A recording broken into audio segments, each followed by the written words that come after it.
All right, so yeah, I guess welcome everybody. That we're recording a video today, a unique video I think on YouTube, where we're going to have the four different parties that were, the main parties that were building the house. We have architect, if you want to introduce yourself quickly. Steve Scribner with Shape Architecture, passive house specialist, architects in Denver. And I found Shape from just doing a Google search on Passive House Colorado and found one of the business partners there speaking on that, so that's how we found them. And then I'm Matt, as you all I think know by this point, but we built the Passive House as the homeowner, and then Brian. Yeah. Mm-hmm. Brian with Beeline Construction Services, certified Passive House tradesperson. And Enrico. Hi, I'm Enrico with Emu Passives, Passive House consultant and certified. Mm-hmm. Yeah. So yeah, we believe this is going to be a unique video with the four different main parties building it, with a unique perspective on things that went well, things that didn't go well, maybe what we would do in the future. And so yeah, we have a few topics that we'd like to chat through. We're going to start with why passive. So I think we're going to go around and have each person just speak for maybe 30 seconds to a minute on, or a little bit longer if you'd like, on why passive. So Enrico, do you want to start? Sure. I'm an architect by training. We got into Passive House in about 2010, and we found the building science at the base of Passive House as being the handrail to guide our decisions as architects, basically deciding how much was good enough and how much was too much or not enough based on climate-specific needs. We work in all different climate zones, so and in that, it's not just about the energy, it's about the thermal comfort and indoor air quality. So that is, buildings are for people. That is my belief as an architect in the past lives, and we found in Passive House the science-based code of guidances, basically like a new building code from the future, where we put indoor air quality and comfort first and durability more so than building code does today. So that is why passive for us. I think it ties into climate and how the climate is changing. And I think it falls to all of us in this industry to push that envelope forward, because we're living in a world that in the future we're not going to be able to have these unsustainable building practices that we've always been part and parcel to in these industries. So I feel that we have a social obligation to build better for our children. We need to do everything we can to, keep temperatures low. And the best way to do that is to build more efficient buildings that use less power and pollute less carbon. And Passive House is the best way we know to do that right now. Yeah, and I would say for me, it was like why I went down the passive path was just YouTube rabbit holes of seeing cool things that people had done with DIY solar ovens, and different things like this. And then as I just started to research different building mechanisms, I found passive, and it seemed to me like you can make relatively, if you consider a building is going to last for 100 years, 200 years potentially, you can make relatively small changes just in that first year that you're building it, and reap the benefits of it for maybe 100 years, let's say, and that is, if you think of, I thought of a, like a gas heater heating the house, and if you could avoid, 90% of the output of a gas heater, in the winter for 100 years, that's incredibly worthwhile in comparison to the thicker framing of the wall with a renewable resource like wood, while you're constructing it. And so it just seems made so much sense to front load the building of it instead of, going through multiple heaters for hundreds of, over 100 years, multiple things like this. So it just seemed like if you can have the same, even increased luxury, and comfort, while just having a 20% upfront cost, let's say, just as a hypothetical, in the early stages of it, that just seemed like a huge win for society, if we did it. Like the building code is what is the crappiest house you're permitted to build in our town. And this is like, hey, how can we just do small changes at the beginning that have an outsized impact for the future of the building? For me, I ended up getting into Passive House because in 2011 I was on a solar decathlon team, and the professor was like, we will do this Passive House. And a lot of us were like, that sounds annoying. But we worked with Habitat for Humanity, and we actually built a house for a real family. Actually, it was a duplex And then by the end of that project, just really realizing that it's the only way we should be designing, it seems like, because it really is just having really robust, durable, healthy building envelopes, but putting money into the enclosure and taking it out of mechanical systems and taking it out of operations and the air quality and comfort and durability. I mean, mold management is a really big deal, and I think it's certainly not taken into account correctly in code. So once I realized that, I just felt like I could never go back. And it's always, we have a few projects that aren't passive house, and it hurts sometimes to you're like, oh, we're gonna do this envelope, but it's just not gonna, last as long. And so I guess I've always felt since that experience, and then that solar decathlon ended up in a low-income neighborhood outside Washington, D.C., and the people that were living in it, basically without heating or cooling it, were so thrilled, and it was a pathway for them to have a sustainable life where people in that neighborhood couldn't afford utilities. It was one of the most inspirational experiences of my professional career, and so I'm always chasing that. Yeah. All right. Next up, we want to chat about is what were the motivations? Not like assuming that we're going to have a passive house. What were the goals of this specific project in this house? And so, I can start off from the perspective of the homeowner by saying that we wanted my wife and I wanted to live in as close to urban as she would permit me, a spot. So smaller home. We have 4 children, 2 dogs. So we had lots of needs that were, making the house bigger.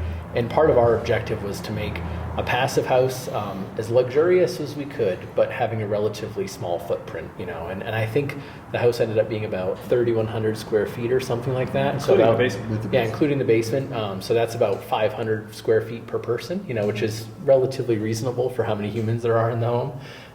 And when I first reached out to Steve, and we reached out, to Brian and Enrico as well, my point was I want to make the most performant passive house that we can, and we're willing to sacrifice, square footage or, the shape and architecture and things like that of the home in order to make the highest performing home that we can. And so that drove a lot of the initial discussions. For instance, when we first said, hey, what shape will make it perform the best? It was like, an elongated rectangle, in essence was, one of the most performant ways that we could do it.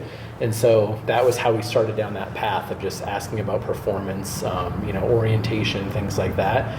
And then figuring out, some of the other things that we had were we wanted to optimize more for large living areas and smaller bedrooms, really small bedrooms. And so that was how we optimized the floor plan and things like that. I don't know about your all's perspectives. How about you, Steve? Yeah, I mean, we were really so excited when Matt came to us, and the lot that Matt had found was amazing with a great south-facing aspect, but some trees on site, most of which were deciduous, so we had to lose a few coniferous trees that would have caused too much shading. But it's a really awesome site, and because of the shape of the lot and the size of it, it felt like doing passive house was not actually any impact on the design. We I think would have designed a rectangle for that lot in terms of what made sense, practicality, views. There's a really great, lovely lawn and outdoor space on the site, and the aspect to in terms of access from cars, the garage being on the west, everything kind of lined up really nicely. And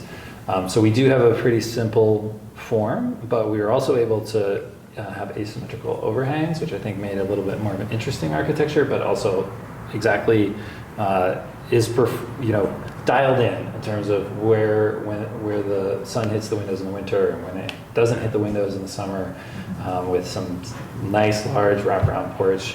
And I think we did end up with a first floor kitchen that doesn't have a second floor over it, so it's not just like a perfect shoebox, and that kind of gives a little bit of additional light on more sides of the program on the upstairs, the kids' rooms, and then aspect out to the back, the garden and outdoor space. It's super lovely back there. And we also, it was Matt's idea, but having a lot of small bedrooms upstairs. So, 4 kids, everyone gets their own bedroom. And in order to make them small, I don't know if it was you or Matt and Kylie had the idea of the little work, lofts in each bedroom because we have a gable roof, so some potential higher spaces, and that was also really cool and worked out great. I mean, you go in those rooms and they don't feel cramped, and there's even room for like a little double height space and a music room. So it isn't always like this, but I think this was a case where the passive house goals were actually very aligned with the goals of the family anyway, and it wasn't like anything at odds. And surprisingly often that's the case. Yeah. Should I be talking more about receiving the design and then crunching the numbers and then passing to the builder? It's the more process that we went through. Yeah, that would make sense. So, yeah. And working on a project like this where passive house has been built into the projects from the beginning, from the program and from the architectural standpoint, is very easy because the orientation is there, the form factor is there, and that is how a project becomes more cost effective. We receive a lot of projects where it is too late in the game to get to passive house. Like sometimes we receive projects to be more at the construction stage or DD, and that is too late to make changes because you have already invested all the time and energy in developing the project that far, and you don't want to go back. And at that time, there's very little changes you can make that are cost effective to improve the performance and improve the project. So in this case, because passive house had been sought after and baked into the project from the very beginning, it was much easier for us to make it work. Sometimes we get, this is something that when we talk about form factor and how there is not a single percentage cost that applies to all projects or an extra premium per square foot that applies validly. The form factor is the square footage of the skin divided by the square footage of the house. In this case, it was very good because we had about 2.5 to 3 square feet of skin. Skin is the walls, exterior walls, ceiling, and floor. So about 2.5 to 3 square feet of that per every square foot of the floor area, which makes it cost effective. Sometimes for a house the same size, 3,000 square feet, we get projects that have 4.5 to 6 square feet of skin. And all passive house is having a much better envelope. So all the investment is at the skin. Mm-hmm. So you have more square footage of the skin to insulate, air seal, and all of that. It's more expensive. And you may not even get to a much higher energy performance. Mm-hmm. So in this case, it was easier because passive house had been built into the project from the beginning. Mm-hmm. And then from the builder perspective, Brian? There was kind of two things on the project that we were excited about, when we started, one of which was, I was lucky enough to office next to Enrico and Mariana for several years. And so to kind of... I didn't realize that was the connection. Oh, yeah. No, it was nice. So to see the passion that they brought through to it and, to have water cooler discussions about it. And then, to get on board with their training and to get certified, was nice. And it was also kind of a coming back to roots, right? So my first new construction project was back in '97, and that was building a passive solar custom log home. And so passive solar is different than passive house. Yes, it is. However, there are certain aspects of that philosophy that did carry through, such as the south-facing, the way that we, created the overhangs on that log home so that we were shading in the summer and getting the solar gains in the winter.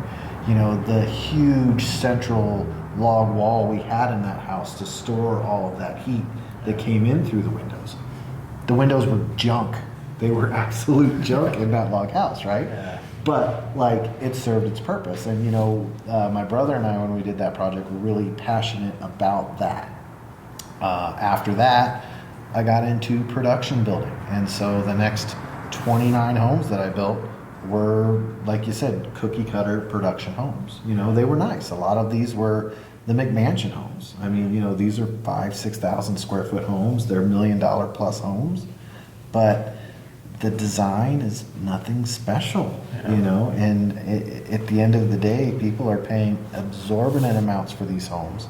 But the bigger the house, the more impact that they're having, the bigger their carbon footprint is. And the answer to that is you just pay. You just pay more on your utilities because you're heating and cooling a 5,000 square foot house. Yeah. And so when this opportunity came along, it was nice because it was a little bit of a homecoming of thinking about how the design of a house could impact, the way that the house lives in the world. Not just the people live in the house, but that the house lives in its environment. And it was a great design, and the lot was beautiful, and it was an urban infill to where, you guys in your neighborhood are like this shining house in the middle of like an urban infill neighborhood. Yeah. It's awesome. Yeah. It's really awesome. Yeah, So, agreed. yeah. All right, so we kick off with going through how we built the house from the ground up, and there's other videos on the channel of, in depth, but we can go through like the best of from ground up. So we can have Enrico start with the ground, the dirt. Yeah, so basically from the bottom up, we have a slab at the basement, which has a poly membrane as the air barrier, and it's sitting on insulation. Something that we find as the biggest light bulb moment when we teach builders how to build passive houses is there's a belief that the ground provides enough insulation, so you don't have to insulate as much. You want to think of the soil as having the same thermal properties as concrete. So imagine the house being built, the basement being built inside a block of concrete. There's not much insulation from the concrete itself, so you need to provide insulation literally on all 6 sides of the box, including the slab or the floor of the basement. Then we have the walls of the basement themselves are built with ICF, insulated concrete formwork, so you have 2 boards of foam that contain the concrete, and those are permanent formwork. And we have some insulation to the interior of that with mineral wool. Now we just talked about the concrete walls of the basement as well as the slab. There is some thermal mass in there, but thermal mass is something that is highly overrated compared to insulation or high performance windows or air sealing the building for residential buildings, whereas thermal mass is often underrated for non-residential projects such as schools and offices. It helps in poor performing buildings too. It does, but it doesn't. Like it does a little bit, especially in very warm climates, but you can build a perfectly super efficient building even in hot climate with 0 thermal mass. As opposed to you do need a lot of insulation, you do need very good windows, you do need a very airtight building. So it's just basically, every project has a tight budget, so this helps you navigate through priorities. If you just look around without looking at the modeling, you may believe that thermal mass, you have to have the check on thermal mass, and you actually don't, from just an energy standpoint. One question I have about this is, my thought before I went into this project was that the ground is a constant 59 degrees or whatever the case may be, depending on where you're at in depth, and that the delta of that to room temperature is about 11 degrees. Okay. And my assumption is that is almost always a smaller delta than what you're trying to condition the outdoor air from, and so that was why I was thinking that we would not want to insulate that, because it's 11 degrees is almost always better than the others. What are your, Well, the temperature of the ground depends on the climate, the depth, and other few parameters. And it does swing over the year, typically. It's about 1 month delay behind compared to the zero temperature. So if July is the hottest month for the air, August is the hottest month for the ground. It has that kind of lag. But really, you may have, imagine your concrete is at 59 degrees, you have losses from the building through the concrete to the exterior. And that is what happens to the ground, because there's basically no R value in concrete and there's no R value in the ground. There's a little bit, but not that much. And in fact, when we have a code minimum building with R60 at the ceiling and R25 at the walls, we see a lot of losses through the ground to the outside. Interesting. Yeah. For a code minimum building. Yeah. Now, we talked about the floor of the basement and the wall of the basement. Coming up, we have the walls above grade, and I think you did a video about the double wall and the service cavity and all of that. We have 2 different types of roof assembly. One is a more traditional scissor truss assembly where you have a bunch of loose fill insulation over a smart vapor retarder, which is the air bedding in the system, as it is at the walls. And then the less conventional, but more common now for us at least, over the kitchen we have an unvented cathedral ceiling where we basically have a smart vapor retarder on the underside of the rafters, and we have blown in insulation in it. But it's something that is unvented, it is unvented, and there's no insulation on top of the roof sheeting. So the smart vapor retarder has the ability, a regular plastic membrane, like a poly membrane, is always vapor closed. So it never allows anything to come through in terms of vapor. A smart vapor retarder is a plastic membrane that can automatically adjust the openness to water vapor depending on how much moisture there is inside the assembly. So if the smart vapor retarder senses there's any moisture built up in the roof assembly, then it can open the pores and let the moisture dry into the interior. So that is the trick there. One thing that we should note here is that that roof assembly is not code compliant unless you model it, which EMU Systems did.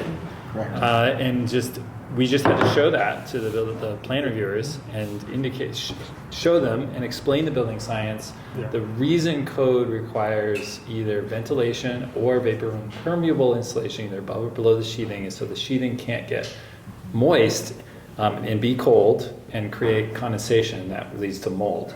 So by controlling the vapor intrusion into the ceiling just by the smart vapor retarder, we don't need to worry about mold because that sheathing can be cold, but vapor is not going to touch it and become water. It's a much more dynamic approach, a much more resilient approach to moisture intrusion, because the assumption back in the 1930s where they invented the dew point method calculation, they said, well, let's block off all the moisture, no moisture is going to come in, good. And then reality is so moisture may get in, and now there are products such as these smart vapor retarders that allow moisture to get out, and so your assemblies become more durable and more resilient against any intrusion. Like if there's a lot of water, it's still a problem. But if there is some moisture intrusion, it can evaporate. So you're building a more resilient and more durable building. And when we were building it, you were sharing on LinkedIn like pictures of roofs that had the studs, and it was melting the studs, It was melting away. Yeah. And snow was melting on the studs, is what you're saying? Different. And so ours was the opposite of that, where like I sent you pictures after saying, is this happening to us too? But it was snow is staying on the stud, and that's because of that vented space in the roof assembly, right? Because it's not heating the snow from losing heat through the roof. So we have vaulted ceilings, no attic. So it's just, I don't know how many inches, but it's very thick. But between 14 and 24 inches, I think, insulation. And is it R80 or something, the roof there? More like 70, I think. Okay. Pretty high. I can't remember the number from the top of my head, but it's a decent amount. Yes. So there's the scissor trusses, which are like 2x4 joists, basically, or rafters that are prefabricated as trusses. And then the loose fill insulation doesn't go all the way to the top of that. And so there's actually a continuous air barrier that goes on the underside of that roof and then connects to the air barrier on the inside of the wall. So air is actually invited into the top portion of the roof to draft from the eaves up to a ridge vent, and that actually creates a very cold surface on the underside of the top sheathing that the shingles are on, which means that you never have ice dams forming. You don't have any water or freezing and thawing occurring on that surface. It's just always the exterior temperature. Yeah. And so here, because the joists were touching the underside of the sheathing, the joists were actually staying colder on a warm winter day when warm air was being drafted up in that vent cavity between those trusses and causing the snow to melt between the trusses. But in a conventional construction, it would be the opposite. The roof rafters would be conveying heat from the inside to the outside and causing the snow to melt on top of the the trusses. So Yeah. Matt took a picture and was like, "Guys, this isn't working." And Yeah. Enrico replied, being like, "This is working very well." Yeah. Yeah. And it's so you're avoiding you spending money to melt snow on your roof with your heater, in Right. essence, if you do that, because you lose that energy through there. So next we're going to talk about price. I should have kept much better track of the overall amount of money that I spent, that Kylie and I spent, but I would say, so we financed 600,000, and then we had 225,000 down for the lot that we paid. So we were starting at that point at rough $825,000. I think that I have definitely rough numbers in there that we're right around $1 million for the house. I think we've maybe spent, like, if we count retaining walls and other things that have come in after, we're healthily over $1 million. But that isn't to build the structure. That's just the overall. And that includes the land. That includes land, some landscaping, things like that. So, but we started off when I first came to you and you and all. I was saying I want to spend 500 to 550,000 to build. And I think everyone was very realistic that was a very tight budget, and it was a very tight budget, And then this is in the Denver region, so that could vary dramatically based on other areas, And these prices date back to 2018, 2019? So June of 2019, we bought the lot, and then we started, and we met in August, I think, of 2019. We didn't break ground until November a year later for a variety of reasons. So it was, maybe October, but I think November of the next year. And so, that cost was, I think, we had architect fees, as part of that. We had, passive house consulting as part of that. All of these different fees went into it. And then we ended up so it was maybe $320 per square foot, if we spent, let's say, roughly $1 million, and it was... Again, inclusive of land, which is Yeah. usually we take out of the math Okay. because it's so variable. From a homeowner's perspective, Yeah. though, if you were going to buy a house, the land would be included as well, So, Yeah. But yeah, I think, and everyone around the table was trying to keep it as low as possible, We definitely did not keep it where it was, but that was unavoidable for a variety of reasons. Like our lumber package went up 30,000, I think, And so there were things that were pandemic related, and things like that also exacerbated it. So I would also say, and I'd love to hear all of your perspective too, but there's certain things that you have to include when you build a passive house, and the things that you have to have, I would certainly have consulting, as part of that, for building your house. You have to have, the extra insulation, the extra framing, depending on the materials that you use, and then you have to have your windows and doors, they're not the standard ones that you just go grab at Home Depot, off the shelf, and that's a fixed, in essence, a fixed cost that is just you're going to incur, and then the labor and all the things around, the air barrier and things like that, and then the HVAC systems, that you're going to use, or HVAC, just the mechanical systems that you're going to use. We went heat pump at every turn. We went heat pump. That added a little cost, negligible compared to the whole cost, but 3 or 4 times the amount of a normal, water heater, so those things added up. And then also I would say that there are certainly things like we had a $8,000 Sub-Zero fridge, that was certainly not necessary. We had $5,000 for that loft net, that I can include a picture when I show that, we had for the metal framing and then the actual net. So there was things like that. I would say probably at least 30 to 40,000 of that were just choices. We did the hardwood floors instead of what are they called? The vinyl floors. Yeah. So there were choices like that add costs that were just purely homeowner decisions. I don't know if you all want to chat about cost too, but I would estimate that it was probably, I think 20% people estimate, of the cost of, to build passive.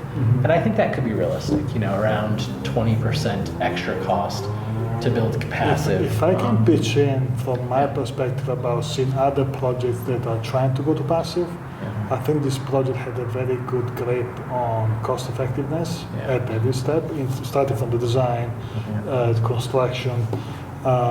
We use a lot of loose fill insulation because you can reuse that. You can use the same for the walls and the ceiling. The UPVC triple pane windows really make a difference in terms of comfort, but in the same performance, you could go get thermally broken aluminum windows or wood frame windows that maybe for the aesthetics and the budget they fit better in other projects, but they're more expensive. Like the same performance window can cost twice as much per square foot of the window if it is wood frame or thermally broken aluminum. So just think about the cost per square foot or the $1 million project.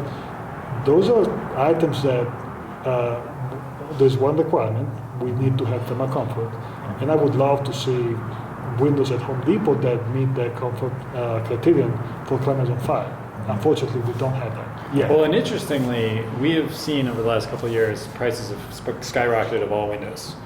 Albans or other high-performance window companies' prices have gone up, but other non-high-performance windows, Marvin, Anderson, their prices have spiked, and architectural grade window is now in a high-performance line is actually competitive, where it wasn't before. So that's a pretty interesting change we're seeing.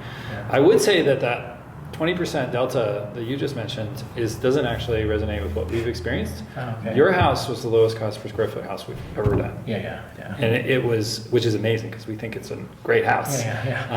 And we've done ADUs, we've done things with IKEA kitchens, and the scale and building construction type and lot that you have is actually all leads to a lot of efficiencies. Like cellulose insulation is not expensive. Different kinds of installations have different costs. Absolutely, those costs you mentioned are real. Like the biggest cost item that we talked about and that we could have pulled out of the project was building a basement. Obviously that would have made it a lot smaller. That's true. And that wouldn't have helped the cost per square foot, but it would have helped the overall cost in a very real way. And that's not something that's passive house related, right? Just size and cost. And the basement was sort of future-proofing because it's not a space that you needed in the short term, but it's something you saw as long-term being critical and not worth taking out. So it's really been, we get this question a lot, and we have not seen an average increase of cost because different projects have so many different parameters. There's just so many variables. We can't deny that you're not, you are paying more for double studs. You are. Framing a wall 2.5 times. Right. And then there's those costs that are harder to quantify, I'm sure, of getting the air barrier and fixing it every time somebody puts a hole in it and getting the plumber to come back a couple times. That's not like a material cost you can quantify. Well, and those are things I think when we address what could we have done a little differently, and I think some simple changes could have helped with some of those cost deltas, and so we're not to that quite yet, I don't think, but, when we get there, I mean, there's, after we build it and kind of from day one, it's been like, well, let's build this. And then, after we build it, I think we can build it better. But that's every project I've ever worked on. Hopefully we're all doing better. That hindsight is always 2020 of like, I should have done that. Well, but I do think that we did create a house that did have a good balance between wants and needs.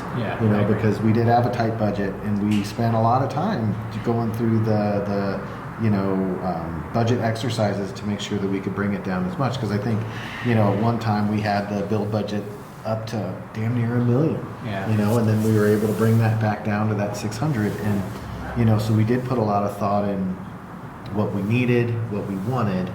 And, honestly, a lot of those wants we did not address through the build, but you have addressed since the build. Right?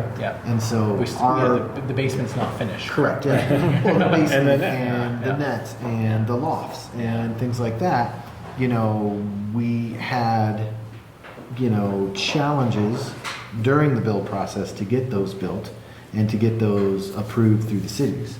And so what we needed to do was to build a house that was mindful of what the house needed to be in the future. and to make sure that we built it accordingly. Yeah, You know, and then that way, after we're through our COs and the house is occupied, you guys can put those final touches on as you see fit. Yeah. You know, and now you've got those, and I think Well, that's they every make house, such. I guess. Well, yeah, but you know, it wasn't turnkey. yeah, it wasn't turkey, but with Matt and Kylie, they had some big visions. We did, You know, yeah. and like, you know, being in that house, you know, you guys have been in there for what, a year, a little over a year? It's amazing the difference. I mean, the house feels different. It looks different. It's got your guys' touch all over it. Yeah, It's there's a ton of very, very unique aspects of the build. So yeah, and I will say this too. Like I had a friend building a passive house in Utah. His final cost was 300%. You know, they 3x their budget. You know, and there was a variety of things that would go into that. You know, timing, tons of things like that. But you know, that was like, you know, to Brian's credit, that was us sitting on Zooms, you know, once a week saying, what can we cut, what can we keep, what can you all do yourself, you know, and it was creative because I did not want to go into this with an unlimited budget, you know, and say whatever it becomes, that's just what we're going to spend. Like there was constraints, you know, and so yeah, we really had to try to stick to that. And this is not a story of a passive house. This is a story of a custom house. It is. You know, it's definitely. It is one thing that we've loved about working with the Dose is you said all along our priority is passive house, and there's other things we're going to make trade-offs in, and that is amazing to hear because it's so rare when people will really stick to that. Yeah. And we're always like, yeah, we'll make it smaller. Yeah. But if you want to live in that, you know, but I think in the end, you know, we were right. It actually is pretty comfortable in there, and it didn't get too small. Very comfortable. It's an extreme utilization of space. Yeah. Like there's not wasted space anywhere. There's not even a hallway, I don't think, like technically, like it's all just, so. But it doesn't feel like, you know, a boat. I mean, it feels comfortable and gracious. Yeah. I think your comment about production house, just a countertop, you know, the very few choices as opposed to you being very part of the decision making throughout. Yeah. So that's a huge difference with this house and other houses is, you know, like when we built with Edge, you know, which is a home builder in Utah, and you know, they built a fine house, but it was really like you're picking out paint colors, you're picking out, you know, there's very few, you know, countertops, different things like that. There's very few things that you're actually having to make decisions about. You're certainly not deciding like, how can we orient the house on the lot, you know, to take best advantage of the free heater, which is the sun. You know, there's not conversations like that. And, you know, everything we had to choose, you know, as part of this build. And so that was dramatically different, both in a positive and negative sense, I would say. Because the first time you build it, there's certainly going to be mistakes of any first build, you know, and if you build 100 of the same floor plan, at the end it's incredibly dialed in, you know, and at this one, you know, we'll chat about that and the things we do differently part of it. But yeah, it was a very different experience, and it turned into a very comfortable, luxurious home, you know, but we had to make choices at every single point, you know, for how do we, you know, do we want a window here? Are we forgetting windows anywhere? You don't really think of those things, you know, when you're just going to a home builder and sliding something. So. We're doing a passive house in a Louisville rebuild, and the house next door is a production home builder, and they have 80% of their windows on the east side facing the property that we're designing on, and there's a great view on the west side, and there's a lot of free solar on the south. Because your project is so beautiful that they really want to. They want to look at it. So it is a good example. But yeah, what would we do differently? Yeah. Do you want to start with that? I can start. Yeah. So, I mean, we're taking like 2.5 years or something and try to boil it down into a few minutes, you know, which is really a challenging thing to do. I can't think of, I think like, you know, we'll get into the architectural, structural part of it, which I think is certainly a big part of it. But, you know, if I was doing it again, I'd probably try to, like, it's hard because people are at varying different levels of understanding even what passive was. I would say I was probably more informed, you know, when I came in, just from my YouTube rabbit holes and things like that. But trying to figure out what we wanted, we spent a ton of time in the early going just figuring out, okay, that first floor, we knew like the total square footage of it, but how do we orient the rooms, you know, and things like this. It's hard without walking through something, you know, to know exactly how to do it. But yeah, from a homeowner's perspective, like what would we do different? I think, I would say, I would certainly say the 2x3 interior wall. That is one that I think was pretty big. You would do a 2x4. I would do 2x4, yeah. Because, like for electric cars, people talk about range anxiety. We have like penetrating the wall anxiety. Just 'cause it's just like we know that the screw is not long enough to penetrate it, but it's just always in the back of your mind. And I think another inch. making that a little bit more cushy. We have since kept the same overall thickness, but switched to a 2x4, which makes the gap in between narrower. So if you're framing with a 2x6, then we ask to stagger the studs. But mostly driven by this project and other project, we have moved away from the 2x3s. So that is part of what we have done differently, or how we are evolving differently. But I can cover what we are doing differently now. We've always had a little bit of like uncertainty about the 2x3s, and sometimes we push to actually do 2x4, but it's great because now 2x4s are cheaper than 2x3s. So we just do them. And they're straighter. Like everybody wants to. It's better lumber, Well, and it's easier to run your MEPs through a 2x4 so wall. much easier. Through a 2x3, it was really challenging with some of the plumbing, and we need to make sure that we're not. And electricians, right? Their back Well, boxes the want to be deeper. electricians. I mean, just everybody. And I mean, we were lucky that the air barrier is flexible. So there's areas where those pipes are kind of pushing that air barrier back in a little bit. Push but not puncture. That's not my calculation. We didn't puncture anything. But there's definitely areas where we're encroaching into that a little bit. But luckily, the membrane is flexible, so it can go around those. But it's tight in there. So a 2x4 wall would be much better for running all your MEPs through, because it's standardized construction. And in general, I think that's the biggest thing, is creating a way to build passive more standardized. From the ground up. I love the Fox blocks, and the ICF forms are great. But would it have made more sense to be able to attach the air barriers to pour a standard concrete wall and to add the foam afterwards, after your air barriers were attached? Because we put the ICF forms up, and then the next thing we did was we cut a big channel through all of them so that we were able to attach our air barrier to the raw concrete underneath. And that had a lot of cleanup work to do, because the foam was sticking to the concrete, and so we're in there with wire brushes and everything to get it all clean, so that we're getting a nice adhesion with our tapes.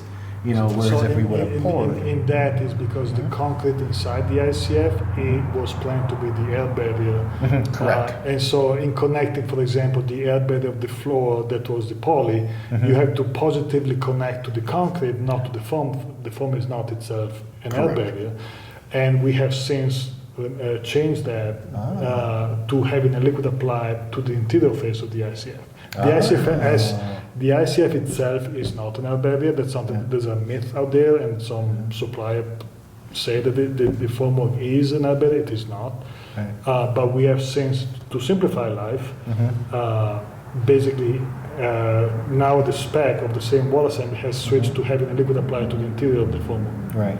So we are trying to use this is part of our pilot program. I don't think we mentioned this before, but we are the ones, trainers basically, providing the team with the pre-designed details, and we learn every project we had is a new step. We now have about 25 pilot projects.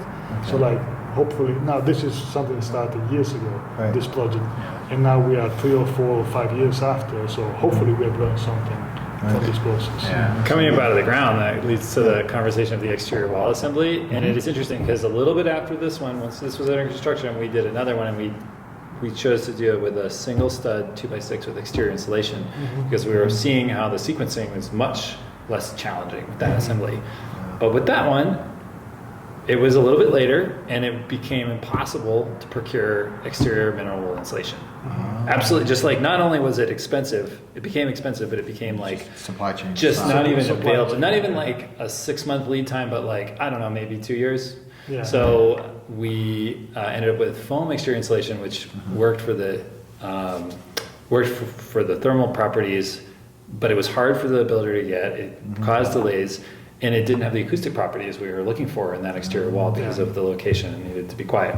So we actually are now doing some double stud walls again because it is because of the challenges of getting rigid, non-foam free insulation. And we like to avoid foam when we can because of the factories. To me, there's a discussion all over the internet and on the market about the perfect wall assembly, and I think that thing does not exist. Like each of them, each different type of wall assembly have their pros and their cons. Like I love the double wall because you can get walls very, very fat, and you can get basically to any R value there. Yeah. And you can minimize construction waste because a lot of the insulation is blown in, as opposed to rigid. Whether that is the most foam-intensive EPS or cork or wood fiber, you end up with a lot of waste because you cut it, rigid insulation or semi-rigid, it is cut to foam and the rest you throw away. But there's the framing, there's different challenges with sequencing. So I've not seen, we've been doing this for like 15 years, I've not seen a single wall assembly that checks all the boxes, it's easiest, cheapest, at least in my experience. There are no trade-off. There are no solutions. There are only trade-offs. Right. Well, yeah. But you're just choosing between them. Yeah. And some things are very clear for Yeah. particular projects. Like this one makes this one we should do this because we're doing one with a lot of like cantilevers. We were talking about the form factor, and we have a particularly complex project that is costing a lot more. It starts to become exponential to create those thermal bridge-free overhangs. So in that one we had to do a single stud with exterior insulation because there's just, with cantilevers, the double stud was sort of becoming complicated. Something that we have seen and that we have changed the way we work is we provide a lot more information for trades. Like a very basic package to the electrician, to the plumber, just to get them on board. At least we try, compared to what we provided at the beginning of the pilot program.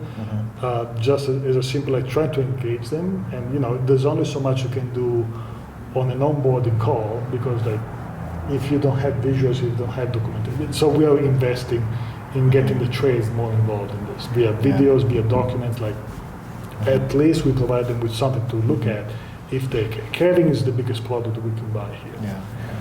Well, and there's also not just the exterior wall assemblies, but then the interior assemblies as well. So, we've talked about since we had a flush mount steel beam with TJIs hung from it, it's for standard construction, that's a very workable assembly. But for passive house where we need to get our ERV systems run through and things like that, There's an octopus of tentacles of tubes Oh, that tubes go that go through, throughout the entire right? So house. again, in hindsight, we could have done a drop beam underneath a scissor floor truss, and we would have been able to run all of that infrastructure so much easier and more efficiently. Which is gonna, I'm assuming, improve the performance of the ERV system. Perfect, it makes it cheaper. It is, yes. Cheaper, quicker, easier. And that was something the structural engineer put in as because most of the high-end homes that he works on want to have like a flush flat ceiling, and we didn't catch that, and that's something that we've become a lot better about since of just being like, okay, let's track it, all the ERV and all the heating and cooling. It has become part of our checking the structure, looking at flash beam. Clearly if there are flash steel beams inside an exterior envelope, it's a huge thermal bridge. Right. But also in a floor, you may be using floor trusses to run those ERV ducts, and then all of a sudden there's a LVL beam, steel beam is like it's a whole block in the framing cavity. And and that's like an interesting part of this is we had like one whole side of the house, of the basement, like as a mechanical room, and there just simply wasn't enough space to go through with all the 27 runs or something from the Zender unit. There just wasn't enough space, so we had to move that to the other side of the staircase in a closet. I remember Brian being like, made an executive decision, we're putting the ERV here. And I was just like, cracking that. Like, that was a great call. So that was, and you would, after the first project, you immediately know to do that on the second. And it's not, I don't say that that's a passive house specific thing. In this case, there's a lot of ERV ducts, but in a typical project, you may have a gas furnace with a lot of just It's the cost something, of it's something that in a commercial project you would have MAP Clash clash detection, detection, and in a single family, we don't have as much. of It's that. hard to get the MEP design up front Yeah. in residential projects where MEP isn't required as part of the permit drawings, Yeah. but we're working hard to do that more and more Well, because and it's then so how that critical. ties in with that structural design, you Yeah. know, because that the stairwell with you know, the double LVL, you know, support abutting immediately to the steel beam. Means you you just know, can't get past that. Yeah, it's a challenge. Yeah. You know, and so we were able to work around that. You know, Go but to the it stair. definitely, you know, in hindsight, to rebuild again different. Yeah.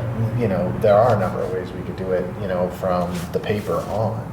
You know, but like you said, every house is going to be different. You know, because chances are this exact same house isn't getting built again. Yeah, I think about that often too when it Yeah. comes to the plumbing, just Yeah. because there is plumbing on exterior walls, which is something we know and is sort of like a classic rule of thumb of not just passive house, but like even even more important on code homes to keep Yeah. your plumbing under your exterior walls. Yeah. But because we were designing such a tight, you know, we were trying to be so compact with our space planning. Yeah. It became not the most important Consideration. Yeah. And in hindsight, I still like I go around that. I don't know if we would have done something differently because there isn't like a great way to reorient the kitchen. You know, it's sort of where it should be on the site. The views out the windows. Well, it's a great location for the loft. You know, Yeah. It is. So when we're washing the dishes, we have a beautiful, huge window right there of the outside, and it's a great space. You know? and you're getting the solar gain, and Yeah. it's part of the passive house. But there was some complexity with getting the pipes past the floor where we have a stem wall that's thicker than the wall above. So that is something that there's no perfect solution. You know, you could go the stock builder route and just decide you're not going to worry about the views and put the kitchen somewhere else, but in the bathroom, etc. Yeah, there are like, as the home builder, I think, or as the homeowner, I shouldn't say the home builder, so as the homeowner, I would say that there's like considerations that, you know, for instance, the heat pumps for both the mini splits and for the hot water heater are both on the north side. And in my YouTube rabbit holes, I've seen so many cool projects where people use the sun on the south side to top off things. And so I think like, could we have had, you know, the heat pumps somehow on the front of the south side of the house, which from a beauty perspective, we certainly did not want to do. From a livability, your side is beautiful on the south side. You probably don't want that. Yeah. Well, we but looked like, at them being on the roof. I don't know if you remember that. But I would love to have like a DIY, like, you know, they have like those solar ovens, you know, that circulate and then feed that comes out directly into the ERP. Great idea. Because it said for the heat pumps, it says they really struggle in the depths of winter, you know, when it's not getting, Especially on the north side. you know, and if it's getting down to 10, 20 degrees below zero, they're really having a hard time finding any heat to pull out of that. Whereas if we could have taken advantage of the free, you know, but usually if it's sunny, it's not quite negative not the 9 depth of degrees. wind. Yeah. But the east side of the house may have been an option, or the west. You know, could be. I think we did look at the roof of the kitchen, Yeah. and we just decided that was too visually apparent from the Highline Trail. Yeah. So It would there's- have been a nice sort of thing from that, from the trail. Yeah. So that is something though that, you know, again, it's a lesson learned. I'm not sure we would do it differently. All right, so to wrap it up, you know, from the perspective of how is the house performed, you know, I would say it's performed really well. Like we've had, you know, we did have some issues with windows and doors, and we also had issues with the mini split system, you know, and heating and cooling with some leaks in there. And so we've had a unique experiment, I would say, where we got many months of not running any AC or any heating, you know, in the house. And, you know, in the summer, I would say when it's high 90s outside, and we're going to get better data and do a more in-depth video on this later. But, you know, when it's high 90s outside, we've had temperatures, you know, on the main floor of probably 84, you know, I would say. And then with the pitched roofs, you know, it would get really hot up in there, you know, in the loft. It would be interesting to have some air circulation if you do a pitched, you know, roof that high. That could be an interesting thing for a future project. Or put some extraction there so that we can take the hot air and take it out. Yeah. So there's things we could have done. But like, you know, for instance, we're in Denver and it's been, you know, getting down to about 33, 31, you know, the last week. And The house, I've been going to bed, seeing the house at about, 69, 70, with the sun out during the day. And even after a night of, low 30s, really low 30s, close to freezing temperatures, the house is going down by 2 or 3 degrees maybe, And you don't have the heating on yet. with no heating, yeah. And so it's amazing. Yeah, It is amazing. I saw like when Texas had that deep freeze, I saw some reports from the passive houses there of, after 48 hours, the houses were getting, really low, like in the 50s, but still infinitely better than a co-built house. And I will say this, like it keeps the heat in really well. And I would also say like in the summer, even if it was when it would get down to 60 at night, if we open the windows, it didn't cool down very quickly, even with opening the windows. It would take, probably 3 or 4 hours before it really took, if it got up to 80, it'd probably get into the 60s after 3 or 4 hours.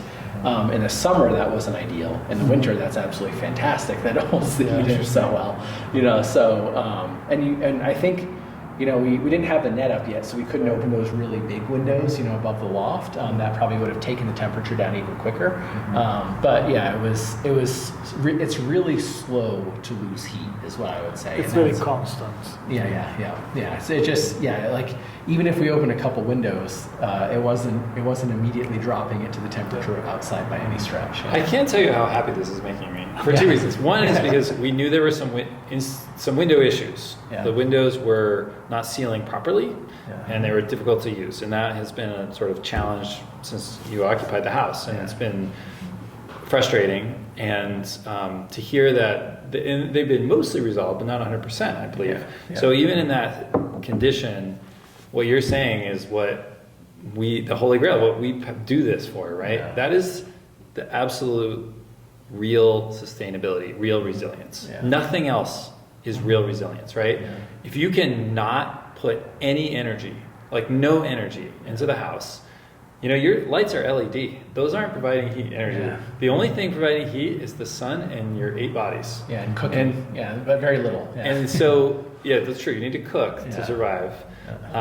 But that is resilience to climate change. That's resilience to, if there's future issues with the electrical grid, it's like, it's the only thing that gets us where we need to go. Literally the only thing. Yeah, pull the plug on the heating system, it still works. I'm pretty optimistic. Proud of that. I'm pretty optimistic that in like a very cold winter day, if we had sun come out, which Denver does most days, most of the time, the house would never get below freezing even without heating. And I think that's pretty impressive. Maybe you send your family on vacation. We can geek out about turning the power off and see how cold it gets. Yes. Right, without heat. Just saying. Without just 2 dogs. It's going to be a very popular video. Yeah. How to make a house. Now, there's one thing I just want to mention architecturally that we alluded to a few times, and I don't know if it's come up in your other videos, but the net you keep referring to. Oh, yeah. One of the design aspects of the house that we thought was pretty fun, and it was passive house related, was a 2-story window wall. And that was the idea, was just to really get light deep into the house all the way from the top to the bottom.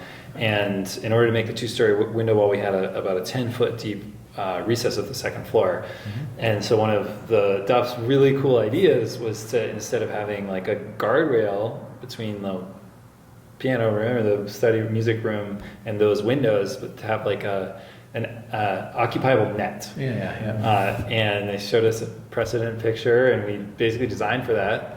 And LVLs on all the sides, and so that wasn't installed, originally, but now it is in, and you could climb out there and open the windows, except that it's the winter. But it is kind of this cool. It's great because it connects the 2 spaces and it kind of opens that living space up a little more. So I think we went into this as like, I think all of us kind of went into it, and you both probably have more, but like for you and I especially, like this was one of the first things we really did, with this, and we learned an extraordinary amount, over those 2.5, 3 years, and specifically about passive house building, but just building homes in general, and I would say like as the homeowner, I'm really happy we did it. It was even the fact that we can be comfortable without an AC, without, and like up in the loft, not, but like in the main floor, comfortable without an AC, and especially in the winter, I think it's going to perform incredibly well in the winter. It's really amazing. And we did have the AC on, for some perspective. We had the AC on and the heater on for the first, 9 months of the house or something like that, 7 months. And, we didn't run any gas to the house whatsoever. It's an entirely electric home. We heat our hot water with it. We heat the house with it. We were heating, or like cooking with all electricity. And we used 1,500 kilowatt hours per month, with 6 people doing everything with that. And that is not a ton of total energy consumption. And so, that was with, a leaky HVAC system. And so when we have that closed up, we'll see where it comes in. But I was ecstatic that that's our total footprint, of energy consumption. Is just at the peak, the worst months, it's 1,500-ish kilowatt hours. And then I think the lower months were 900 to 1,200, when the heating and cooling needs weren't as high, like in October, And when we keep in mind that that's with 6 people, that's a really amazing level of energy per person, because a lot of that load is the domestic hot water and 83-gallon tank. Then laundry. Actually, I was just at a Passive House conference, and it was very interesting to see some statistics on multifamily that the way buildings aren't meeting the projected modeling is all in the showering and the laundry. And the heating and cooling is completely on target with the models. So with you guys having 6 people taking showers and cleaning your dogs off, it's like and laundry, pretty amazing. And the laundry for 6 people, I can only imagine. So standard, dryer that runs a lot, 6 people, and the heat pump and everything. So it's the initial desires to build passive, it worked out really well in terms of that. So We're so happy. It's awesome. So thank you all for helping to build it. Letting us build it. Yeah, exactly. Yeah. Awesome. I think that's it. Cool. Bye. Bye.